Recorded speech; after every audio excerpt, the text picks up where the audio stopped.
అండి, అందరికీ good morning.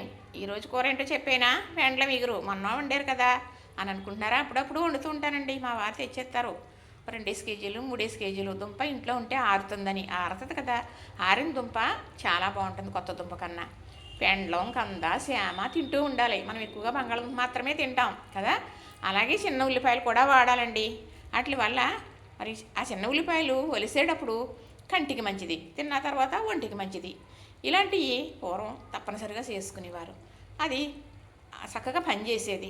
తినకూడదు అన్న సరుకు మానేయండి, తినాలి అన్నది కూడా మానేయకుండా ఇలాగ అప్పుడప్పుడు చేసుకుంటూ ఉండండి. మా వారైతే అలా మానేస్తారండి, అందుకే ఇలా చెబుతూ ఉంటాను. ఇది వద్దు అది వద్దు, ఇలా తినకూడదు అలా తినకూడదు. ఏమండి, తింటే అరిగేటప్పుడు తింటే పడినప్పుడు, అది తింటే తేడా చేయనప్పుడు తింటమే. అది తింటే తేడా చేసింది అన్నారనుకోండి మానేయాలి కదా. ఒక వయసు వచ్చిన తర్వాత మనకు అది తగదండి కదా. అందుకే నేను ఇలాంటివి చేస్తూ ఉంటాను. మీకు కూడా ఇలాంటి వారు ఇలా చేసుకుంటూ ఉండండి. మరి లైక్ చేయండి, షేర్ చేయండి, సబ్స్క్రైబ్ కూడా చేసేయండి.